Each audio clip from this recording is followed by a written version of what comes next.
Salomo mendirikan istananya sampai 13 tahun lamanya. Barulah selesai seluruh istananya itu. Ia mendirikan gedung hutan Libanon, 100 hasta panjangnya dan 50 hasta lebarnya, dan 30 hasta tingginya. Disangga oleh 3 jajar tiang kayu aras dengan ganja kayu aras di atas tiang itu. Gedung itu ditutup dari atas dengan langit-langit kayu aras.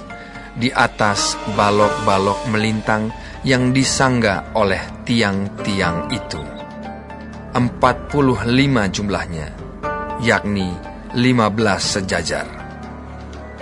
Ada pula 3 jajar jendela berbidai. Jendela berhadapan dengan jendela 3 kali. Dan semua pintu dan jendela segi 4 bangunnya. Jendela berhadapan dengan jendela 3 kali. Ia membuat juga balai saka, 50 hasta panjangnya dan 30 hasta lebarnya. Dengan di sebelah depannya sebuah balai lagi yang bertiang dan bertangga di sebelah depannya. Dibuatnya juga balai singgasana, tempat ia memutuskan hukum. Balai pengadilan yang ditutupi dengan kayu aras dari lantai sampai ke balok langit-langit. Dan gedung kediamannya sendiri di pelataran yang lain, lebih ke sebelah dalam lagi dari balai itu, adalah sama buatannya. Dan bagi anak Firaun yang diambil Salomo menjadi istrinya, dibuatnya juga sebuah gedung sama dengan balai itu. Tembok dari semuanya ini dibuat dari batu yang mahal-mahal, yang sesuai dengan ukuran batu pahat, digergaji dengan gergaji dari sebelah dalam dan dari sebelah luar, dari dasar sampai ke atas, dan juga dari tembok luar sampai kepada tembok pelataran besar. Bahkan dasar gedung-gedung itu dari batu yang mahal-mahal, batu yang besar-besar, batu yang 10 hasta, dan batu yang 8 hasta. Di bagian atas ada batu yang mahal-mahal, berukuran batu pahat, dan kayu aras juga. Sekeliling pelataran besar ada tembok dari 3 jajar batu pahat dan 1 jajar balok kayu aras. Demikian juga sekeliling pelataran dalam rumah Tuhan dan balainya. Kemudian Raja Salomo menyuruh orang menjemput Hiram dari Tirus. Dia adalah anak seorang janda dari suku Naftali, sedang ayahnya orang Tirus, tukang tembaga. Ia penuh dengan keahlian, pengertian, dan pengetahuan untuk melakukan segala pekerjaan tembaga. Ia datang kepada Raja Salomo, lalu melakukan segala pekerjaan itu bagi raja. Ia membentuk 2 tiang tembaga. Tinggi tiang yang satu 18 hasta dan dapat dililit oleh tali yang 12 hasta panjangnya. Tiang yang kedua demikian juga. Dibuatnya juga 2 ganja untuk ditaruh di kepala tiang-tiang itu dari tembaga tuangan. Tinggi ganja yang satu 5 hasta dan tinggi ganja yang kedua 5 hasta. Dibuatnya pula 2 jala-jala untuk ganja yang ada di kepala tiang itu.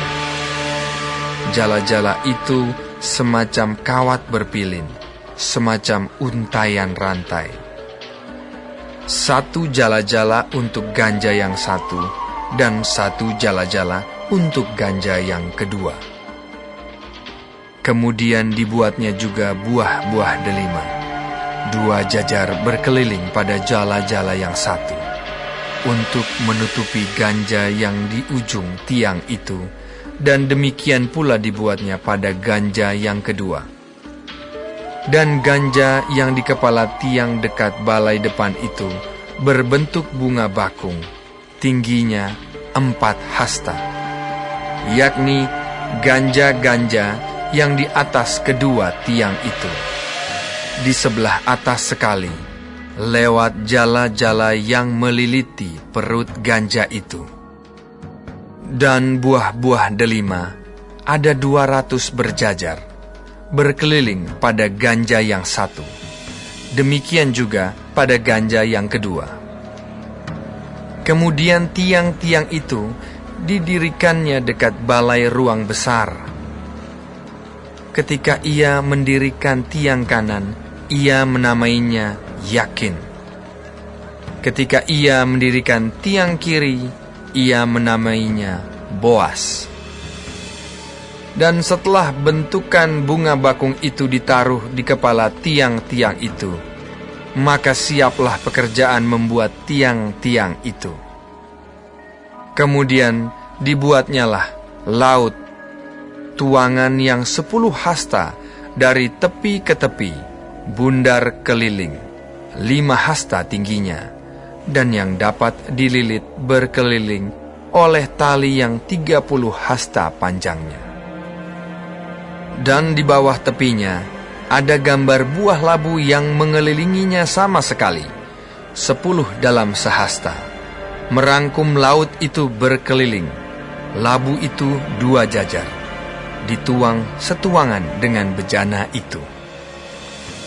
Laut itu menumpang di atas 12 lembu, 3 menghadap ke utara dan 3 menghadap ke barat, 3 menghadap ke selatan dan 3 menghadap ke timur. Laut itu menumpang di atasnya, sedang segala buntut lembu itu menuju ke dalam. Tebal laut itu setapak tangan, dan tepinya serupa tepi piala, seperti bunga bakung yang berkembang.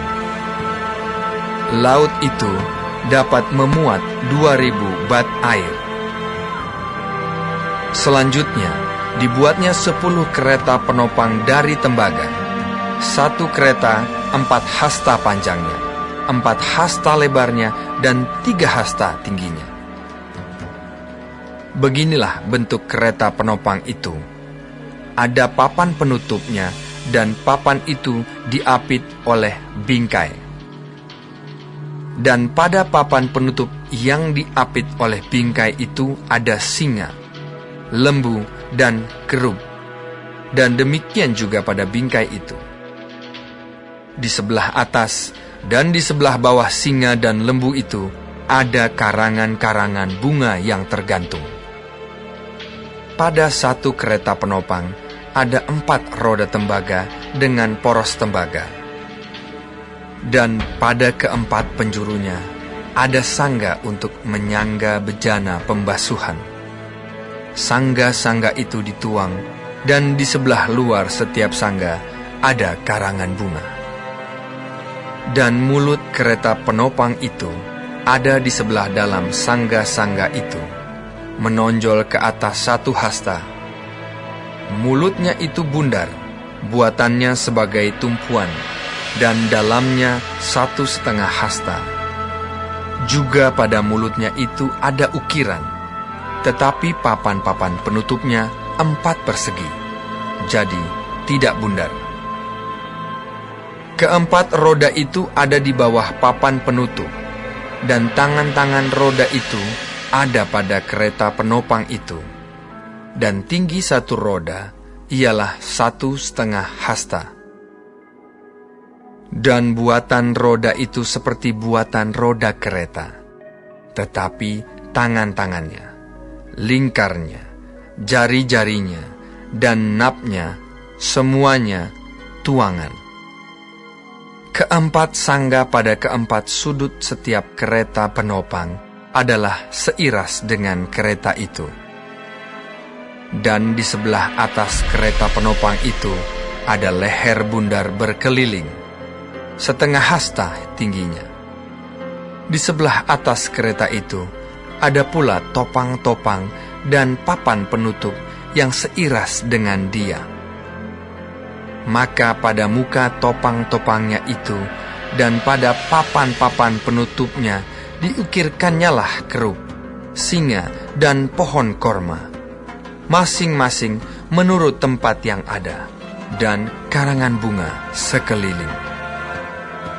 Demikianlah dikerjakannya ke-10 kereta penopang itu. Tuangannya sama, ukurannya sama, dan potongannya sama semuanya. Lagi pula, dibuatnya 10 bejana pembasuhan dari tembaga.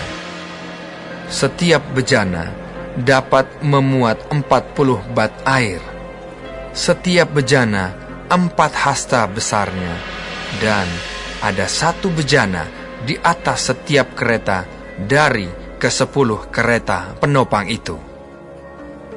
5 kereta penopang ditaruhnya pada sisi kanan rumah itu, dan 5 pada sisi kirinya. Tetapi laut itu ditaruhnya pada sisi kanan rumah itu, arah tenggara.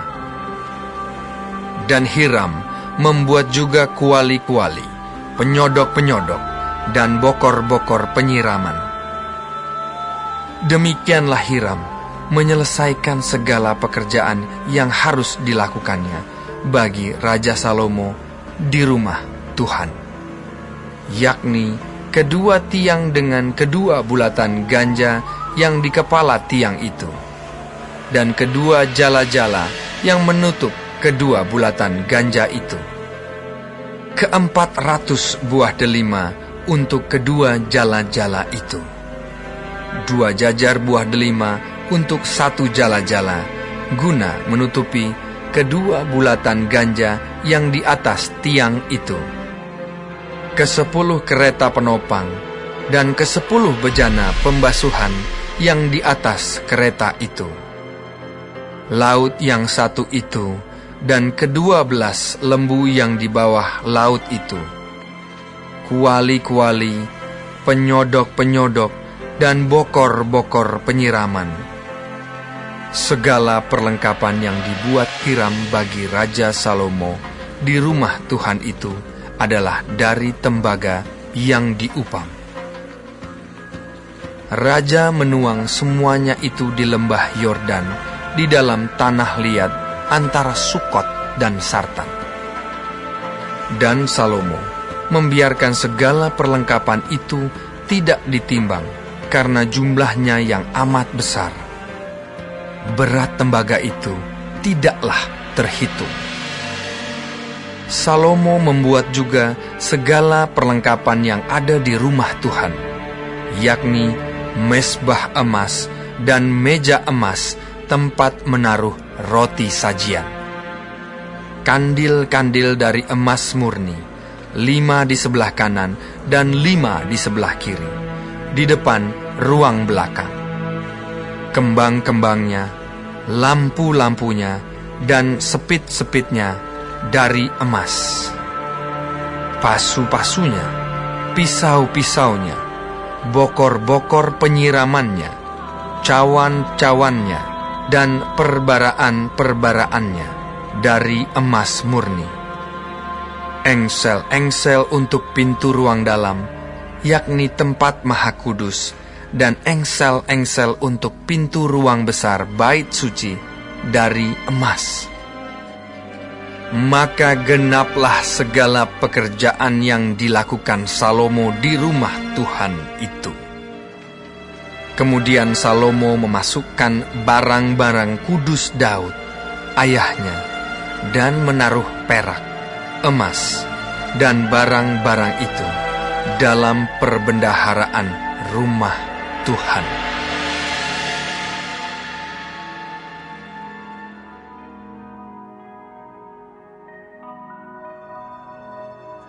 Lalu ia membuat mezbah tembaga yang 20 hasta panjangnya dan 20 hasta lebarnya dan 10 hasta tingginya.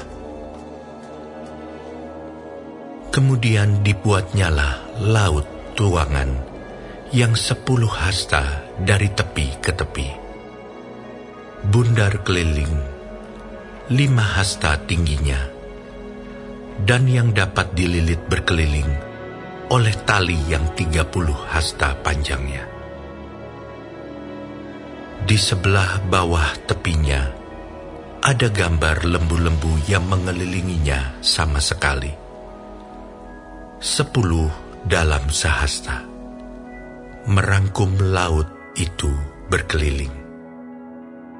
Lembu itu 2 jajar, dituang setuangan dengan bejana itu. Laut itu menumpang di atas 12 lembu, 3 menghadap ke utara, dan 3 menghadap ke barat, 3 menghadap ke selatan, dan 3 menghadap ke timur. Laut itu menumpang di atasnya, sedang segala buntut lembu itu menuju ke dalam. Tebal laut itu setapak tangan, dan tepinya serupa tepi piala, seperti bunga bakung yang berkembang. Laut itu dapat memuat 3.000 bat air. Lagi pula dibuatnya 10 bejana pembasuhan, dan ditaruhnya 5 pada sisi kanan dan 5 pada sisi kiri sebagai tempat pembasuhan. Di situ orang membasuh apa yang diperlukan untuk korban bakaran.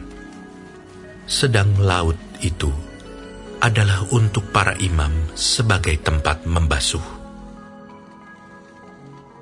Ia membuat 10 kandil emas sesuai dengan rancangannya, dan menaruhnya di dalam bait suci, 5 di sebelah kanan dan 5 di sebelah kiri.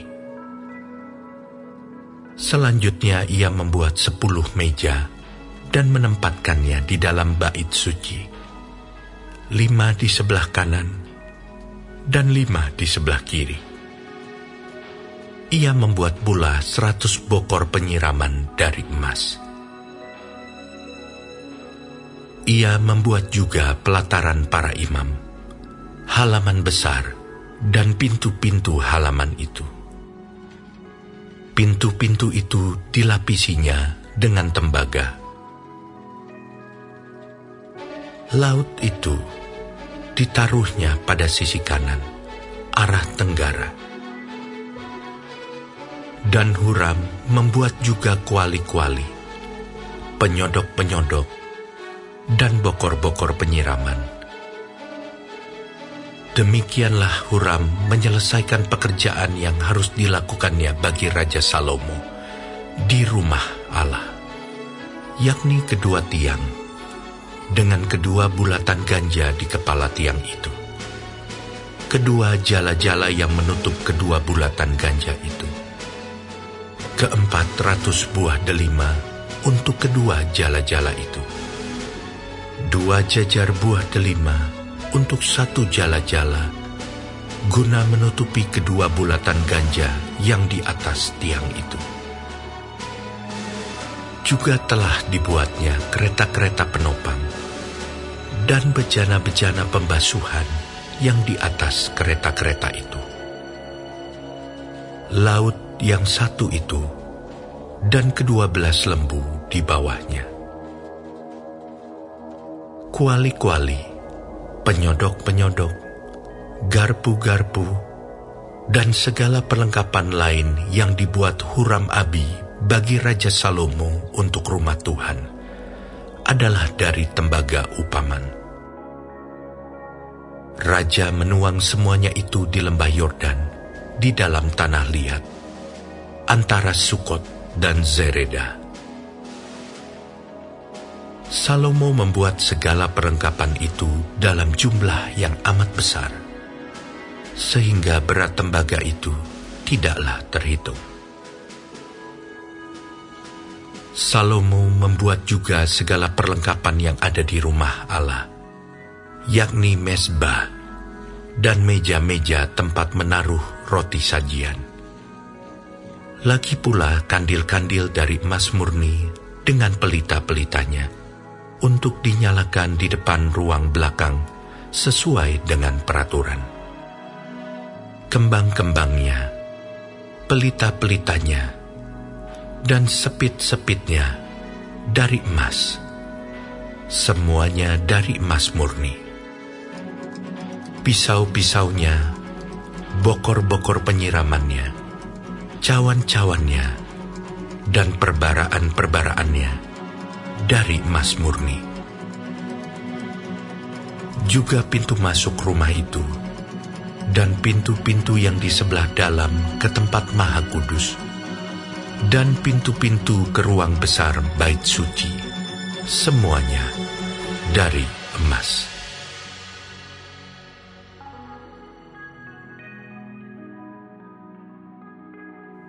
Mazmur. Nyanyikanlah nyanyian baru bagi Tuhan, sebab Ia telah melakukan perbuatan-perbuatan yang ajaib. Keselamatan telah dikerjakan kepadanya oleh tangan kanannya, oleh lengannya yang kudus.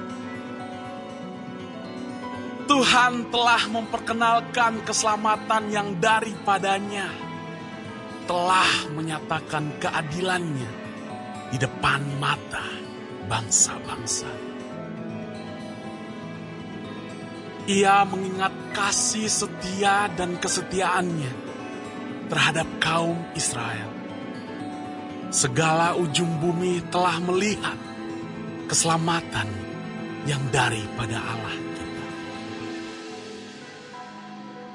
Bersorak-soraklah bagi Tuhan, hai seluruh bumi. Bergembiralah, bersorak-sorailah, dan bermazmurlah. Bermazmurlah bagi Tuhan dengan kecapi dan lagu yang nyaring. Dengan nafiri dan sangkakala yang nyaring. Bersorak-soraklah di hadapan Raja, yakni Tuhan. Biarlah gemuruh laut serta isinya, dunia serta yang diam di dalamnya. Biarlah sungai-sungai bertepuk tangan, dan gunung-gunung bersorak-sorai bersama-sama di hadapan Tuhan. Sebab Ia datang untuk menghakimi bumi. Ia akan menghakimi dunia dengan keadilan, dan bangsa-bangsa dengan kebenaran.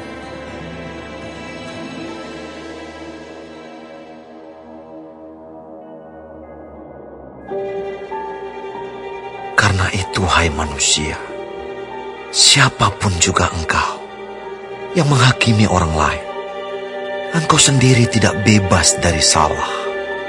Sebab dalam menghakimi orang lain, engkau menghakimi dirimu sendiri.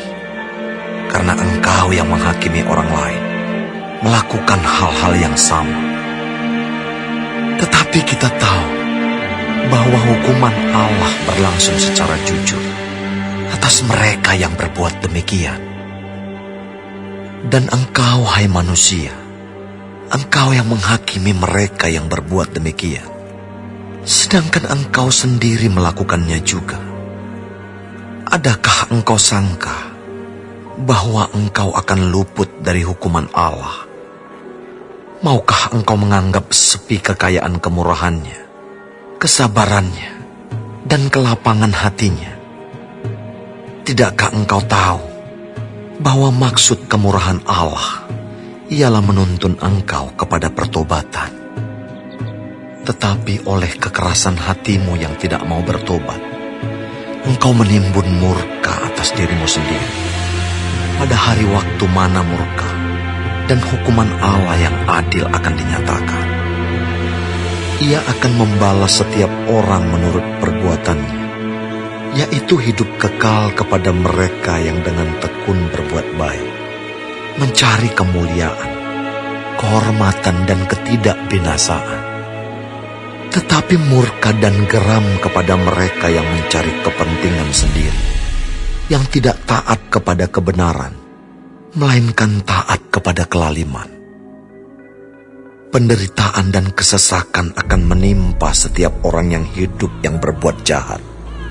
Pertama-tama orang Yahudi dan juga orang Yunani. Tetapi kemuliaan, kehormatan, dan damai sejahtera akan diperoleh semua orang yang berbuat baik. Pertama-tama orang Yahudi dan juga orang Yunani. Sebab Allah tidak memandang bulu. Sebab semua orang yang berdosa tanpa hukum Taurat akan binasa tanpa hukum Taurat. Dan semua orang yang berdosa di bawah hukum Taurat akan dihakimi oleh hukum Taurat. Karena bukanlah orang yang mendengar hukum Taurat yang benar di hadapan Allah, tetapi orang yang melakukan hukum Tauratlah yang akan dibenarkan. Apabila bangsa-bangsa lain yang tidak memiliki hukum Taurat, oleh dorongan diri sendiri melakukan apa yang dituntut hukum Taurat, maka walaupun mereka tidak memiliki hukum Taurat, mereka menjadi hukum Taurat bagi diri mereka sendiri.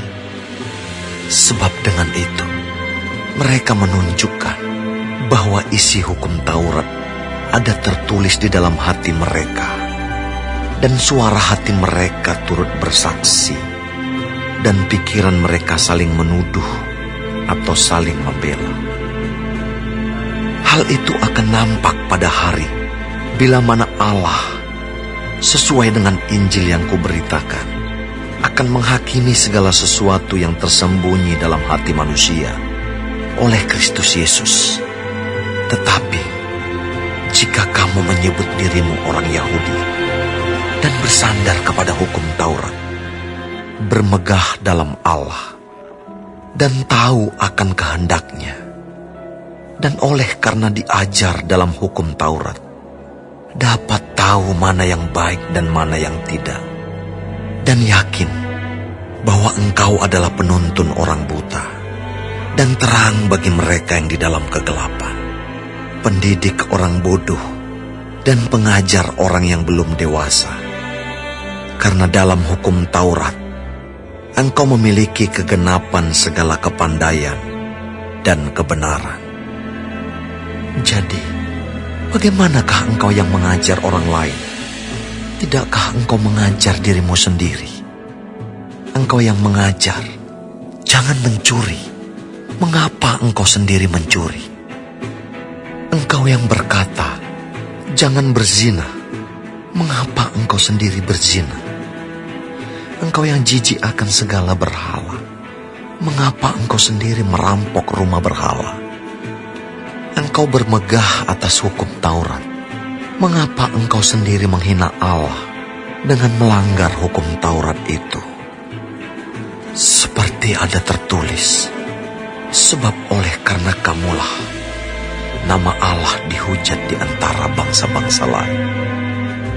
Sunat memang ada gunanya jika engkau mentaati hukum Taurat. Tetapi jika engkau melanggar hukum Taurat, maka sunatmu tidak ada lagi gunanya. Jadi, jika orang yang tak bersunat memperhatikan tuntutan-tuntutan hukum Taurat, tidakkah ia dianggap sama dengan orang yang telah disunat? Jika demikian, maka orang yang tak bersunat tetapi yang melakukan hukum Taurat akan menghakimi kamu yang mempunyai hukum tertulis dan sunat, tetapi yang melanggar hukum Taurat. Sebab yang disebut Yahudi bukanlah orang yang lahiria Yahudi, dan yang disebut sunat bukanlah sunat yang dilangsungkan secara lahiria. Tetapi orang Yahudi sejati ialah dia yang tidak nampak keyahudiannya, dan sunat ialah sunat di dalam hati, secara rohani, bukan secara hurufiah. Maka pujian baginya datang bukan dari manusia, melainkan dari Allah.